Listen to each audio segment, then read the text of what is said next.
E começando mais uma aula para o nosso curso do Enem, nosso projeto de linguagens, realizando uma prova, uma questão da prova do ano de 2022 e logo em seguida dando a você uma dica que será útil na sua redação. Uma das questões de 2022, olha só, traz um clássico, um trecho de um livro de Machado de Assis. O livro chama-se Esaú e Jacó. Bárbara entrou, enquanto o pai pegou da viola e passou o patamar de pedra à porta da esquerda. Era uma criaturinha leve e breve, saia bordada, chinelinha no pé, não se lhe podia negar um corpo airoso. Os cabelos, apanhados no alto da cabeça por um pedaço de fita enxovalhada, faziam-lhe um solidéu natural, cuja borla era suprida por um raminho de arruda. Já vai nisto um pouco de sacerdotisa. O mistério estava nos olhos. Estes eram opacos. Não sempre, nem tanto que não fossem também lúcidos e agudos. E neste último estado, eram igualmente compridos.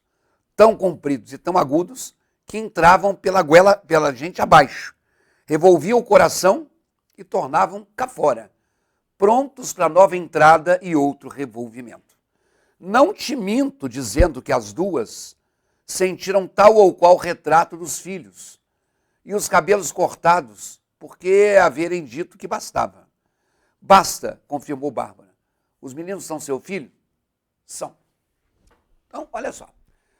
Quando o Machado de Assis foi o maior escritor da língua portuguesa, ele escreveu esse livro aí, Esaú e Jacó, que na verdade é uma referência bíblica, né, aos gêmeos, Esaú e Jacó. Então, Esaú e Jacó, da obra de Machado de Assis, também eram gêmeos.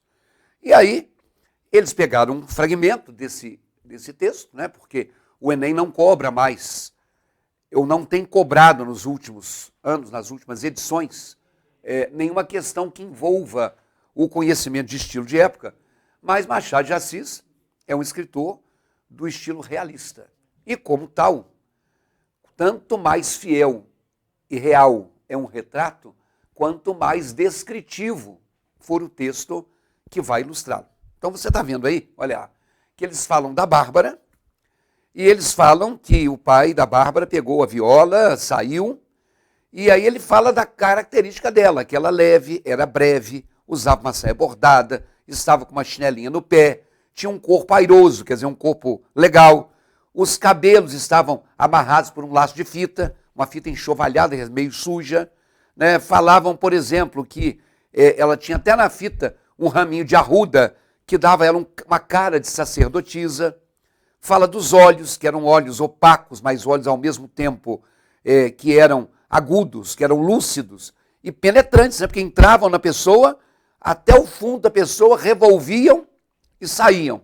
E aí ele termina dizendo, depois que escreveu a Bárbara, que ele não te minto dizendo que as duas sentiram tal qual fascinação. Aí não fala que duas são essas. Aí Bárbara interrogou-as. Natividade disse ao que vinha, entregou-lhe os retratos dos filhos de cabelo cortados, eu tinha saltado esse pedaço, e ela perguntou, são seus filhos? E a outra falou que sim. Então, na verdade, nós temos aí um texto, que é um texto de um livro, né, de Machado de Assis, e foi feito sobre esse texto a seguinte pergunta. Olha lá. No relato da visita de duas mulheres ricas a uma vidente no morro do castelo, a ironia, um dos traços mais representativos da narrativa machadiana, consiste em quê? Então, olha só. Eles colocaram sobre as duas mulheres, uma delas é a tal de Natividade, ele descreveu a tal da Bárbara, falou que ela tinha os cabelos presos com uma fita enxovalhada, uma fita suja, com um raminho de arruda que dava um ar de sacerdotisa. Então estou imaginando que essa mulher, com esse laço de fita, com esse raminho de arruda, era a tal vidente do Morro do Castelo. Então, aí eles aproveitam para trazer à tona, assim como Machado de Assis era um cara que descrevia muito, olha aí, o que mostra a ironia? Onde é que nós temos aí a ironia de Machado de Assis, será que ela consiste, letra A, no modo de vestir dos moradores do Morro Carioca? Será que a ironia está no senso prático em relação às oportunidades de renda? Será que a ironia está no mistério que cerca os clientes, cerca as clientes das práticas de evidência? Será que a ironia está no misto de singeleza e astúcia dos gestos da personagem? Ou será que a ironia está no interesse do narrador pelas figuras femininas ambíguas? Então, se você quiser, olha aqui, eu vou colocar aqui de novo, pause a sua tela, leia o texto de novo, vai lá. Bom, se você me atendeu e se você pausou, vamos então ver as respostas. Se você marca a letra A, ou a letra B, ou a letra C, ou a letra D, ou a letra E. Onde é que nós temos aí um traço de ironia? Muito bem, vamos lá. Se você marcou a letra A, você errou. Ele nem fala dos modos de vestir, do modo de vestir dos moradores do morro. Ele faz uma descrição da Bárbara. Falar de moradores seria falar de muita gente. E a maneira como ela se veste, né, de chinelo, ou com um laço de fita enxovalhado na cabeça, tudo bem, pode ser uma vestimenta simples.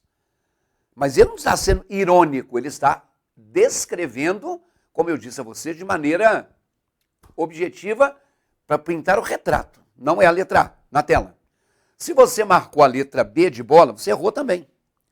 Porque quando a gente mostra que existe oportunidade de renda, se a mulher era vidente, se a mulher chegava a fazer consultas, então ela uniu o útil ao agradável. Isso não é uma ironia. Isso é o retrato, olha assim, cada qual se vira como pode. Ironizar é usar uma situação, por exemplo, dentre outras coisas, para fazer uma crítica, ou para mostrar alguma coisa ao contrário da outra. Não é o caso aí. Se você marcou a letra C, você também errou. Porque quando fala mistério que cerca as clientes da prática de evidência, ele não está criticando as clientes, ou falando das clientes, até porque ele não descreveu as clientes. O foco do texto é a vidente. Mas de todas as três até agora, se você marcou a letra C, é a que está melhorzinha. Agora, a letra D de dado é a resposta da questão. Porque ele fala dos olhos, ele fala da aparência simples, singela, corpo bonito. E ele fala também que os olhos, embora não muito brilhantes, embora opacos, eles eram olhos penetrantes. Então, quer dizer, está assim, a aparência simples, mas a essência astuta, a essência inteligente. Então, a ironia, assim, ironicamente, uma pessoa tão simplória, tão simples, tão bonitinha, né, tão humilde, com olhos tão opacos, podia ter esse dom de mostrar exatamente o contrário. Então, a ironia aí está no fato de, estereotipadamente, na parte externa, ela ser de um jeito, mas a parte interna dela ser sagaz, ser astuta, ser experiente. Essa é a resposta da letra D. Com relação à letra E, vejam só, nós temos aí dizendo que o narrador tem um interesse pelas figuras femininas ambíguas. Não, não são as figuras femininas. Ele retratou a figura que tem essa ambiguidade no olhar. Mas não são as figuras. O texto é focado na realidade da Bárbara. Ok? Então essa foi a questão que teve como resposta a letra D, e da qual, vejam, eu peguei um trecho. Bárbara interrogou-as. Natividade disse ao que vinha e entregou-lhe os retratos dos filhos, de cabelos cortados, por lhe haverem dito que bastava. E aí, eu quero comentar um aspecto de pontuação. Eu destaquei esse ponto e vírgula. Bárbara interrogou-as, ponto e vírgula. Para te dizer o seguinte, você vai fazer uma redação, a redação vale 1000 pontos, esses 1000 pontos valem tanto quanto a prova de linguagens inteira, Esses 1.000 pontos valem tanto quanto a prova de matemática inteira. Esses 1.000 pontos valem tanto quanto a prova de ciências humanas e de ciências da natureza. Então, se o Enem tem 4.000 pontos, linguagens, matemática, a parte de humanas e a parte, né, de ciências, tem mais 1.000. Então, por isso que a gente fala, a parte de linguagens, que é a linguagens e a redação, tem o peso maior da prova. Então você não pode jogar fora pontos de redação. E aí, olha só, quando o Machado de Assis, que é o maior escritor da língua, como eu disse, usa um ponto e vírgula, ele faz com propriedade. Agora vem cá, você vai evitar. Então vamos colocar aqui o seguinte, quando se fala de ponto e vírgula, eu sugiro a você que evite, não porque eu não quero que você use. Se você sabe usar e não te dá problema, tudo bem. Mas sabe de uma coisa, o ponto e vírgula, ele é substituível por ponto final. E aí, meu amigo, se você está mais acostumado a usar o ponto final, para que você vai usar ponto e vírgula? Para ficar bonito e correr o risco de errar? Não vale a pena. Tá? Segunda coisa, o ponto e vírgula, se eu posso substituí-lo por um ponto final, quando é que eu uso um ponto final? Quando aquilo que eu tinha que dizer, eu já disse. Então, por exemplo, ele isola uma estrutura que é uma estrutura independente. Então, quer dizer, onde tem um ponto e vírgula, caberia um ponto final, porque eu já disse o que eu tinha que dizer. Só te lembrando, a estrutura independente, ela é chamada de estrutura coordenada. A gente aprende que as orações subordinadas têm esse nome, porque elas dependem uma da outra para compor o sentido. E as orações coordenadas, elas são orações independentes. Tá? Então, terceira coisa, no lugar do ponto e vírgula, cabe em seu lugar o conectivo e, que é um conectivo coordenativo, normalmente de adição. Então, quando eu falo assim, as pessoas estão adoecidas, ponto e vírgula. O mundo se tornou muito chato. Então, dentro dessa onda que nada pode ser dito, tudo é preconceito, tudo é racismo, tudo é politicamente incorreto, tudo é homofobia, as pessoas estão exagerando na medida e o mundo está ficando chato. Então, você pode usar essa estrutura sim. Primeiro, já tem sentido aqui, ó, as pessoas estão adoecidas, já dei um sentido completo. Olha o que está depois. O mundo se tornou muito chato. Tem sentido, então são duas orações independentes. E observem aqui, que no lugar desse ponto e vírgula, caberia um e. As pessoas estão adoecidas e o mundo se tornou muito chato. Olha na tela. Quando você tem aí que a Bárbara interrogou-as, o sujeito é Bárbara. O verbo interrogou. E esse as é o objeto direto do verbo interrogar. Interrogou elas. Então eu disse que alguém interrogou alguém. Tem sentido completo. Agora, troque esse ponto e vírgula por um e. Bárbara interrogou-as e na atividade disse ao que vinha.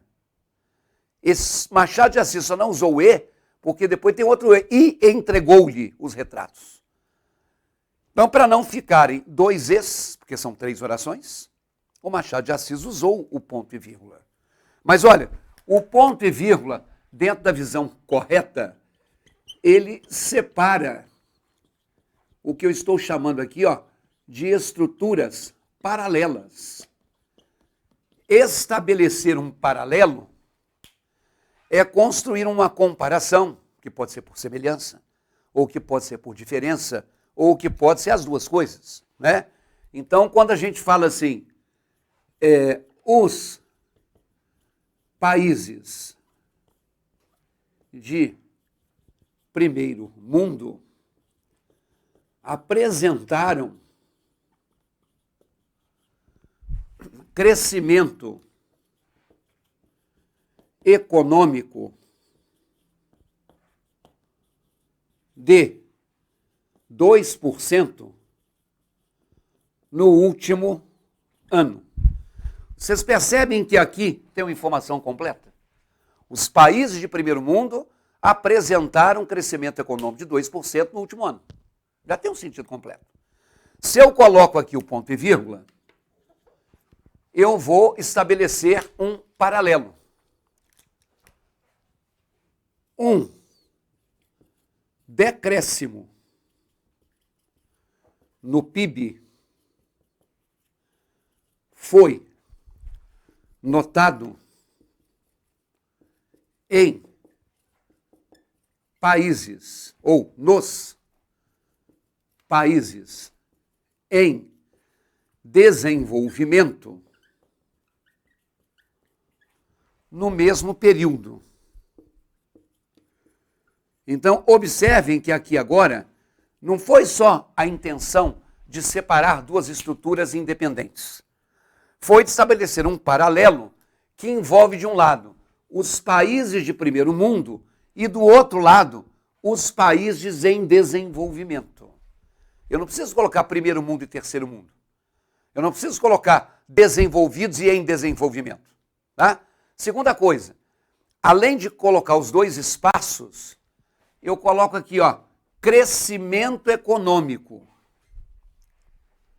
Tá? Aqui eu coloco decréscimo no PIB. Tá vendo? Eu estou fazendo uma comparação entre os países desenvolvidos e subdesenvolvidos. Uns cresceram, outros decresceram na sua parte econômica.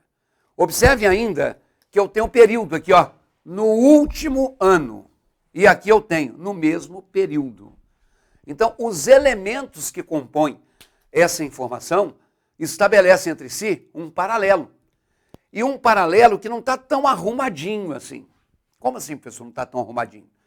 Aqui, o item do paralelo é o sujeito da frase.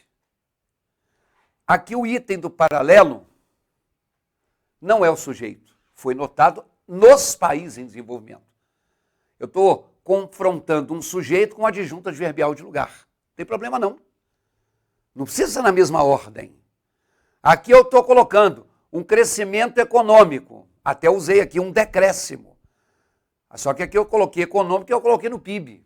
Tem a ver. Não precisa ser igualzinho. E depois eu terminei com adjunto adverbial de tempo. Beleza.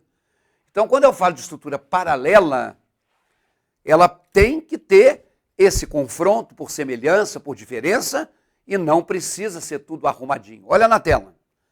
Quando eu falo que Bárbara interrogou-as e que Natividade disse ao que vinha, eu não tenho aí um paralelo. Aí eu tenho uma soma de estruturas independentes, que foi a primeira observação que eu fiz. Então serve para separar as orações independentes e serve para mostrar o paralelo. Por exemplo, também, ó, o ponto e vírgula, ele separa estruturas espelhadas. Aí, o que é o espelho? O espelho é aquela superfície plana que reflete uma imagem. E aí, o reflexo, você fala, nossa, esse espelho aqui está me engordando. O espelho não engorda ninguém, não, só se ele não for um espelho plano. É igual o cara que fala assim, nossa, eu fiquei tão mal nessa foto. Não, você é mal. Você não é tão lindo assim. Vamos combinar, né, que foto 3x4 piora um pouquinho. Até porque não tem fio, né? Você não tira sorrindo. Agora, compara a sua imagem lá do seu perfil do Instagram. Eu tenho certeza que está melhor. Mas, enfim, você é o que está refletido. De onde vem essa ideia de espelhado? Ó, se eu coloco, por exemplo, assim, o governo lançou um pacote fiscal. Isso é uma oração que tem sentido completo. Ela tem um sujeito, que é o governo, ela tem um verbo, que é o lançou, e ela tem o complemento do verbo. Lançou o quê? Um pacote fiscal. Então, poderia colocar um ponto final, mas se eu colocar um ponto e vírgula, ou eu vou colocar uma estrutura independente, ou eu vou fazer um paralelo. Eu posso, por exemplo, colocar aqui que o povo não gostou da medida. Que é uma oração que tem sentido completo também. O sujeito é o povo, o verbo é gostou e da medida é o complemento do verbo. Pode observar que, novamente, no lugar desse ponto e vírgula, caberia um e. Olha lá. O governo lançou um pacote fiscal e o povo não gostou da medida. Pode observar que tem um paralelo entre o governo e o povo. Só que agora, os itens do paralelo, ao contrário do último exemplo que eu te dei, um era sujeito, outro era uma adjunta adverbial. Aqui não. Os dois são sujeito. Depois do primeiro sujeito, veio um verbo. Depois do segundo sujeito, também veio um verbo, apesar de ter um não, mas é um verbo. Depois do primeiro verbo, tem um complemento dele. Lançou o quê? Um pacote fiscal. Depois do segundo verbo, tem um complemento dele. Gostou de quê? Da medida. Então você percebe que a sequência é igual, na outra não. Então, o que é melhor? É fazer uma estrutura que você chamou de paralela ou fazer uma estrutura espelhada? Tanto faz. Quem deve preferir uma estrutura espelhada é você que não tem muita prática de escrita. Se você não tem muita prática de escrita, você não tem a fluência de usar a pontuação de maneira tranquila. Claro que a estrutura paralela, que não está toda arrumadinha, ela é mais espontânea. Essa é muito construída, muito artificial, mas está correta. Olha isso aqui também.